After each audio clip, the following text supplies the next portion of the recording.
Governor Sindh Imran Ismail Karachi में media से गुफ्तगू कर रहे हैं। तो इंशाल्लाह इसका फ़ायदा क्रॉस बोर्ड सबको होना है। ये सिर्फ किसी एक फ़र्द वाहिद को या किसी एक सियासी जमात को या किसी एक तबका या सोच से ताल्लुक़ रखने वाली ग्रोह को नहीं मिलेगा।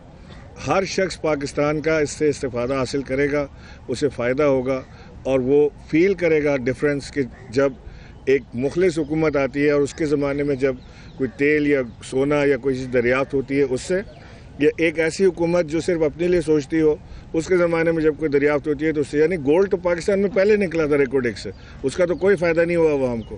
पाकिस्तान में मिनरल्स निकलते रहे, उससे कोई फ़ायदा नहीं हुआ अवाम को। ये पहली बार इंशाल्लाह पाकिस्तान की अवाम इसको फील करेगी कि जब तेल पाकिस्तान से निकला है तो उसका डायरेक्ट अवाम तक कितना इम्पैक्ट आता है। अच्छा, सिंध हुकूमत भी कह रही है कि वज़ीर आला जो है उसको किसी भी, आप कह रहे हैं कि सिंध हुकूमत को बुरा नहीं बनाना चाहिए, इमरान खान पाकिस्तान के वज़ीर आज़म है और सिंध के अंदर जो उसको वज़ीर आला उसको तो आप किसी मीटिंग में बना दे, कोऑर्डिनेशन कमेटी बनाई गई, वो भी आपने अपने लोगों पर मुश्तमिल बनाई है, लेकिन सिंध हुकूमत का उसमें कोई अफराद भी शामिल नहीं है। उसमें ऐड कर लीजिएगा सर, 220 अरब का बजट आना था आपके बकौल, लेकिन 162 आया, चले 162 अरब का बजट है, लेकिन फरमाइएगा ये 162 अरब रुपए आएंगे कहाँ? सिंध की गवर्नमेंट ऑफ फाइनेंस में आएंगे या गवर्नर हाउस को डायरेक्ट मिलेंगे? मैं पहले एक चीज़ आपको क्लियर कर दूं कि जिस कमेटी की आपने बात की जिसमें वज़ीर आला नहीं है, कराची ट्रांसफॉर्मेशन कमेटी, बाकायदा लिख के और वर्बली 2-3 दफ़ा मैंने वज़ीर आला साहब से दरख्वास्त की कि आप अपने लोगों को, अपने नॉमिनीज़ को इस कमेटी में डालें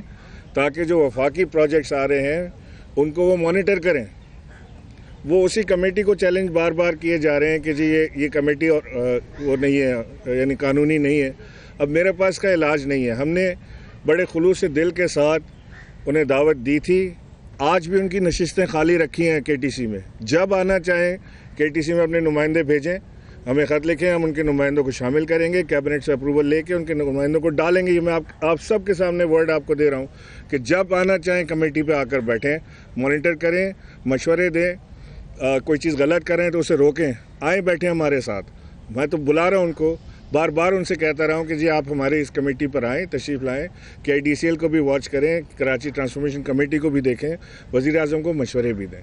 ये एक बात तो ये है ना। दूसरी चीज़ ये कि जो लोग बार बार कह रहे हैं कि जी वज़ीर आज़म की आमद पर उन्हें दावत नहीं दी गई, मैंने कल भी ये बात आपको कही थी कि दावत दी नहीं जाती। जब वज़ीर आज़म किसी सूबे का आता है, किसी सूबे में आता है वज़ीर आज़म किसी मुल्क का, तो वो सूबे के गवर्नर को या वज़ीर आला को दावत नहीं देता कि आप मुझे एयरपोर्ट लेने आइएगा।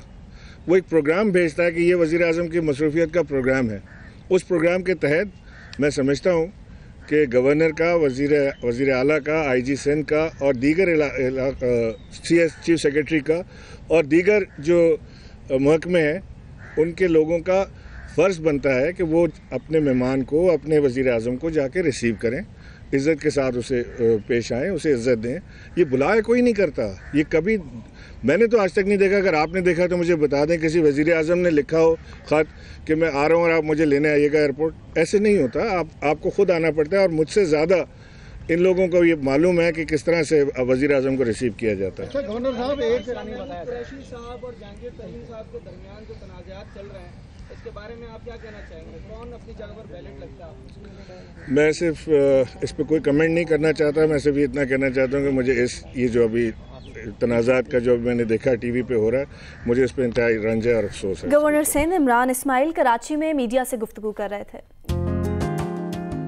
Watch your favorite Jio TV shows and programs anywhere, anytime, only on Sling TV. Enjoy the freedom of no long-term contract and free 8-day replay, making your favorite shows available for 8 days after they air. For more details, visit sling.com.